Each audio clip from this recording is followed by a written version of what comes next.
আজকে কলেজের প্রথম দিন, মানে হাই স্কুল জীবন শেষ করে কলেজ জীবন শুরু করতে যাচ্ছি।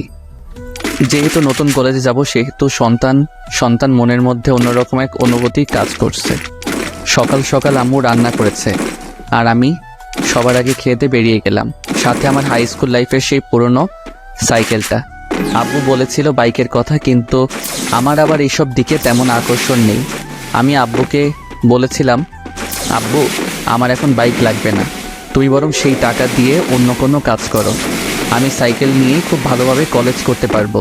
আসলে সাইকেলের সাথে আমার প্রেম হয়ে গেছে, এতদিনের পুরনো বন্ধু ছাড়তে ইচ্ছে করে না, তাই সাইকেল নিয়েই কলেজ করব ঠিক করি। কলেজের উদ্দেশ্যে বেরিয়ে গেলাম। বাসা থেকে কলেজে যেতে প্রায় 20 মিনিট সময় লাগে। একাই যাচ্ছিলাম, সাথে কেউ নেই। কলেজ গেট দিয়ে যখন ঢুকবো, ঠিক তখনই পেছন থেকে একটা গাড়ির হর্নের শব্দ। আমি যথেষ্ট সাইড দিয়েছি, কিন্তু এরপরও হর্নের শব্দ যা খুব বিরক্তিকর লাগছিল। আমি সাইড না দিয়ে আবার রাস্তার মাঝখানে চলে গেলাম। তারপর যা হলো, গাড়িটা গিয়ে একটা গাছের সাথে ধাক্কা খেলো। গাড়ি থেকে একটা মেয়ে নামলো। মেয়েটা নেমে আমাকে উদ্দেশ্য করে বলল, আরে ওই ছোট লোকের বাচ্চা, তোর জন্য আমার এত দামি গাড়ির কি অবস্থা হলো তুই দেখেছিস? আমি মেয়েটির কথা শুনে থামলাম। বিনা অপরাধে মেয়েটা আমাকে এইভাবে গালিগালাজ করতে পারে না। আমি নেমে মেয়েটির কাছে চলে গেলাম। তারপর, আচ্ছা, আপনি কি আমাকে উদ্দেশ্য করে কিছু বলেছেন? তোকে উদ্দেশ্য করে বলি নাই চান্দু, ওই চাঁদ দেখছিস সেটাকে বলেছি। দিনের বেলায় চাঁদ আসবে কোথা থেকে? তো এখানে তুই ছাড়া আর কে আছে শুনি? আমি তোকেই বলেছি। আচ্ছা, আমি কি করেছি শুনি একটু। কি করিস নাই সেটা বল। ফকিরের বাচ্চা, দেখ তোর জন্য আমার নতুন গাড়ির কি অবস্থা হলো। দেখুন, আপনি আমাকে গালি দিচ্ছেন সেটা ঠিক আছে, কিন্তু আপনি আমার আব্বু আম্মুকে তুলে গালি দিচ্ছেন কেন? ইচ্ছা হয়েছে তাই দিচ্ছি। তুই কি করবি শুনি? আমি আপনার কি করব? আর শুনুন, আমি তো আপনার কোনো ক্ষতি করি নাই। আপনি ভালোভাবে ড্রাইভ করতে পারেন না, তাই এমন হয়েছে। হয় চুপ, তুই কি আমার ড্রাইভ করা শিখাবি নাকি শুনি? আমি বেশ ভালোভাবেই গাড়ি চালাতে পারি, কিন্তু তোর জন্য এত কিছু। দেখুন, আমার জন্য কিছু হয়নি, ওকে? আপনি হর্ন দিচ্ছিলেন, আমি সাইড দিয়েছিলাম, কিন্তু আপনি তারপরেও সামনে না গিয়ে হর্ন বাজিয়েই যাচ্ছিলেন। তাই তো আমি আবার রাস্তার মাঝখানে চলে আসি। চুপ থাক ফকির কোথাকার, একদম কথা বলবি না। দেখুন, আপনি কিন্তু আমাকে শুধু শুধু অপমান করে যাচ্ছেন। আমি তো কোনো দোষ করি নাই। চুপ, বড় গলায় আবার কথা বলে। আমি কোনো দোষ করি নাই। আচ্ছা, আমি কি দোষ করেছি সেটা বলেন তো। তোর দোষ? তুই আমার গাড়ির সামনে দিয়ে সাইকেল কেন চালাচ্ছিলি? দেখুন, এটা রাস্তা, আর আমি খুব ভালো করে জানি এইসব রাস্তা দিয়ে সবাই চলাফেরা করতে পারে। আর রাস্তাটা তো আপনার বাবার না, যে আপনি আসবেন বলে কেউ সেখান দিয়ে যেতে পারবে না। মেয়েটি আমার কথা শুনে রেগে গিয়ে আমার কাছে এসে চড় মেরে দিল। এই, আপনি আমাকে মারলেন কেন? তোর সাহস হয় কি করে আমার বাবাকে নিয়ে কথা বলার শুনে? দেখুন, আপনি কিন্তু অন্যায়ের পর অন্যায় করেই যাচ্ছেন। আমি কিন্তু সব সহ্য করব না। কি করবি তুই শুনি? তোর কি করার ক্ষমতা আছে একটু শুনি? আপনি মেয়ে বলে এতক্ষণ আপনাকে সম্মান দিয়ে কথা বলছি। অভদ্র একটা মেয়ে। তাই তুই কি বললি আমি অভদ্র? দাঁড়া, দেখাচ্ছি মজা। এই বলে মেয়েটা আবার আমাকে চড় দিতে যাবে, ঠিক তখনই আমি মেয়েটার হাত ধরে ফেলি। ওই ফকির, তুই আমাকে টাচ করলি কোন সাহসে? ছাড় বলছি, ছাড় আমায়। ছাড়বো না তোকে। কি করবি শুনি? এতক্ষণ তো সহ্য করলাম, কি ভেবেছিলি কিছু বলছি না বলে আমি সবসময় চুপ করে থাকবো নাকি? তোর মতো মেয়েদের মাথায় উঠতে দিতে নেই, ফাজিল মেয়ে কোথাকার। দেখ, আমাকে একদম অপমান করবি না, এর ফল কিন্তু একদম ভালো হবে না। খারাপের কি আছে শুনি? আমিও দেখতে চাই এর ফল কি হয়। এই বলে আমি মেয়েটার হাত ছেড়ে দিলাম। অন্যদিকে মেয়েটা তো রেগে একদম আগুন। আমি চলে গেলাম মেয়েটার সামনে থেকে। ফাজিল, অভদ্র মেয়ে কোথাকার। কলেজে গিয়ে আমি আমার ক্লাস খুঁজে ক্লাসে চলে গেলাম। কিছুক্ষণ পর দেখি মেয়েটাও আমাদের ক্লাসের। দূর, মেয়েটা আবার খারাপ হয়ে গেল। মেয়েটা আমাকে দেখে মনে হয় আবার রেগে গেছে। মেয়েটা দাঁত কটর মোটর করতে করতে সিটে বসে পড়ল। আমি আর মেয়েটার দিকে লক্ষ্য না করে কিছু নতুন ফ্রেন্ড বানিয়ে নিলাম। কিছুক্ষণ পর স্যার আসলো ক্লাসে। সবাই দাঁড়িয়ে স্যারকে সালাম দিলাম। তারপর স্যার আমাদের সবাইকে বসতে বলল, বসে পড়লাম। তা আজকে তো তোমাদের কলেজ লাইফের প্রথম দিন, কেমন লাগছে সবার? জি স্যার, অনেক ভালো লাগছে। আজকে তো তোমাদের ক্লাস নেব না, সবার সাথে পরিচিত হব। এক এক করে সবার পরিচয় দাও। আগে আমরা মানে ছেলেরা সবাই পরিচয় দিলাম, তারপর মেয়েদের পালা। এক সময় সেই মেয়েটি নিজের পরিচয় দিল। মেয়েটির নাম তিশা। বাহ, বেশ সুন্দর নাম, কিন্তু নামের সাথে মেয়েটির কামের কোনো মিল নেই। একটা বদমেজাজি মেয়ে। মেয়েদের এত মেজাজ থাকা ভালো না। আর মেয়েটা তখন আমাকে চর মেরেছিল, সেই জায়গাটা এখনো ব্যথায় টনটন করছে। এত শক্তি বাবা! ক্লাস শেষ করে বাসায় ফিরছিলাম, নতুন বন্ধুদের সাথে খুব ভালো লাগছিল। একদিনই সবাই কেমন আপন করে নিয়েছে। আমি আমাদের বাসায় চলে গেলাম। বাসায় যাওয়ার পর কলিং বেল চাপতেই আম্মু দরজা খুলে দিল। আমি সরাসরি আমার রুমে চলে গেলাম। আসলে আমি আম্মুর কাছ থেকে লুকাতে চাইছিলাম যে আমার গালে কারো হাতের ছাপ আছে, সেটা আম্মু না দেখুক।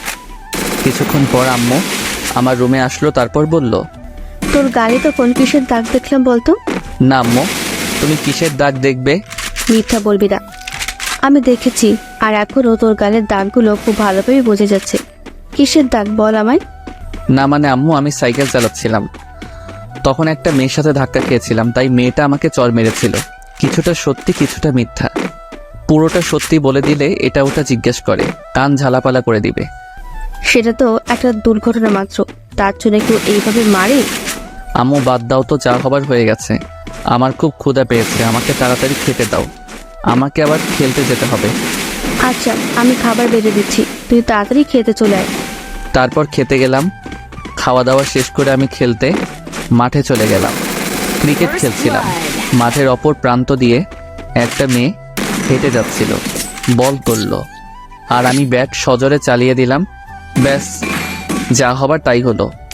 বল সোজা গিয়ে মেয়ের গায়ে লাগলো। মেয়ে তো রেগে একেবারে আগুন হয়ে গেছে। মেয়েটা বল হাতে নিয়ে দাঁড়িয়ে আছে। কেউ মেয়েটার কাছে যেতেই সাহস পাচ্ছে না। সবাই আমাকে জোর করে ধরে পাঠিয়ে দিল। যেহেতু বল আমি মেরেছি, আমি মেয়েটার কাছে যেতেই আরো অবাক। আরে, এই তো সকালে সেই মেয়েটা। আমি গেছি, এইবার আমি শেষ। তবু বুক ভরা সাহস নিয়ে আমি মেয়েটার কাছে গিয়ে বললাম, এই যে তিশা আপু, বলটা যদি দিতেন তাহলে খুব ভালো হতো। ওই, তুই আমাকে আপু বললি কেন? আমি কি তোর আপুর মতো নাকি? সরি, ভুল হয়ে গেছে খালাম্মা, এইবার দয়া করে বল দিন, আমাদের দেরি হয়ে যাচ্ছে। ইস রে, আগেরটাই ভালো ছিল। আসল তুই বল পাবি না, যা ভাগ। প্লিজ বল দিন।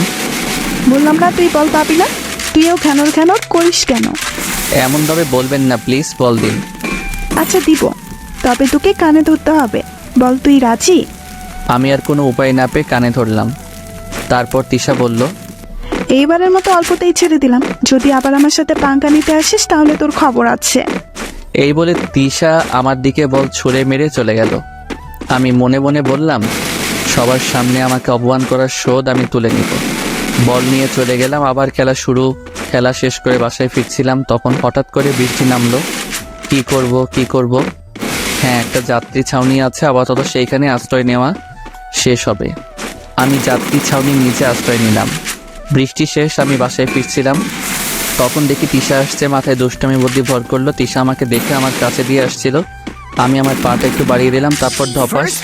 হায় হায়, তিশা পড়ে গেছে। আরে ওই ফাজিল ছোট লোক, তুই এটা কি করলি? কি করেছি আমি? তুই আমাকে ল্যাং মারলি কেন? আমি কোথায় ল্যাং মারলাম? তুমি নিজেই তো আমার পায়ের সাথে। চুপ, একদম চুপ, ফাজিল পোলা। আমি গেলাম, তুমি এভাবে বসে থাকো কেমন? প্লিজ আমাকে একটু উঠিয়ে দেন। সেটা আমি পারবো না, মেয়ে মানুষের গায়ে আমি হাত দিতে পারবো না। প্লিজ একটু ধরে তুলে দে। আমি পারবো না, আমি গেলাম। এই বলে আমি সেখান থেকে চলে আসলাম। পরদিন কলেজে স্যার ক্লাস করাচ্ছে, হঠাৎ তিশা চিৎকার দিয়ে উঠে বলল, স্যার এটা কি ক্লাসরুম নাকি প্রেম করার জায়গা? কেন তুমি এমন কথা কেন বললি? স্যার দেখুন, কে যেন আমাকে প্রেমপত্র ছুঁড়ে মেরেছে। কই দেখি দেখি। এই নিন স্যার, দেখুন। এমন কাজ কি করতে পারে? তিশা প্রথমে সবার দিকে তাকালো, তারপর আমাকে দেখিয়ে বলল, স্যার ওই ছেলেটাই মেরেছে। স্যার তখন আমাকে দাঁড় করালেন আর বললেন, এই তুমি এই কাজ করেছো? স্যার আমি তো এইসবের কিছুই জানি না। স্যার ওই শয়তান ছেলে মিথ্যা কথা বলছে, ওই আমাকে প্রেমপত্র দিয়েছে। স্যার বিশ্বাস করুন, আমি দেই নাই। যে দিয়েছিল সেটা আমি জানি, কিন্তু বলছি না, ঝামেলা হতে পারে। আমি চাইছি ব্যাপারটা অল্পতেই মিটে যাক। তোমার কোনো কথা আমি শুনতে চাই না। এই প্রথম দেখে তোমাকে ছোটখাটো শাস্তি দেব। কি শাস্তি স্যার? কান ধরে দাঁড়িয়ে থাকো। কিন্তু স্যার, কি, এই শাস্তি ভালো লাগে নাই? তাহলে চলো তোমাকে নিয়ে প্রিন্সিপালের কাছে যাই। না স্যার, ঠিক আছে, আমি কানে ধরছি। আর কিছু করার নেই, যার জন্য কানে ধরলাম সে আমার দিকে হা করে তাকিয়েছিল। যাক, শত্রু তো বাড়ালাম না। যার জন্য কানে ধরলাম সে আমার বন্ধু হবেই। আমি কানে ধরেছি আর তিশা মিটিমিটি হাসছে, সেটা দেখে আমার গা জ্বলে যাচ্ছে। না পারছি কিছু বলতে, না পারছি কিছু সহ্য করতে, শুধু জ্বলছি। ক্লাস শেষে আমি বাইরে বের হয়ে ক্যাম্পাসে চলে গেলাম। একা বসেছিলাম, ক্লাসের সবার সামনে কানে ধরেছি, সবাই আমার দিকে চেয়ে হাসছে, সেটা আমার খুব খারাপ লাগছে। একা বসেছিলাম, তখন কোথা থেকে যেন তিশা এসে আমার গালে চড় বসিয়ে দিল। আমি তো হতবাক, সাথে ক্যাম্পাসের সবাইও। আমি গালে হাত দিয়ে বললাম, এই তুমি আমাকে মারলে কেন? বেশ করেছি মেরেছি। তোর মতো ছোট লোক কি করে ভাবলো তুই আমাকে প্রেমপত্র দিবি আর আমি রাজি হয়ে যাব? আমি তোমাকে প্রেমপত্র দিতে যাব কোন দুঃখে শুনি? এখন আবার ন্যাকা সাজা হচ্ছে? তুই যে একটা বদ ছেলে সেটা আমার বোঝা হয়ে গেছে। দেখ, তোকে শেষবারের মতো বলে দিচ্ছি, তুই ওই সব ধান্দা মাথা থেকে বের করে দে। তোর মতো ফকিরকে আমি ভালোবাসি না, আর কোনোদিন ভালোবাসবো না। তোর মতো ছেলেদের করুণা করা যায়, কিন্তু ভালোবাসা চায় না। আমি তো তোমাকে ভালোবাসি না, তাহলে এত কথা আসছে কোথা থেকে শুনি? ভালোবাসিস না? না, তাহলে প্রেমপত্র দিলি কেন? আমি তোমাকে কোনো প্রেমপত্র দেই নাই। এখন আবার মিথ্যা বলা হচ্ছে, তাই না? তখন পেছন থেকে একটা ছেলে বলে, ও কোনো মিথ্যা কথা বলে নাই, ও সত্যি কোনো প্রেমপত্র দেয় নাই। আসলে আমি ওটা তানহার দিকে ছুঁড়ে মারছিলাম, কিন্তু বলে সেটা আপনার কাছে চলে যায়। তাহলে সেটা এতক্ষণ না বলে এখন বলছেন কেন? আমি বলার জন্য আপনাদের খুঁজতেছিলাম।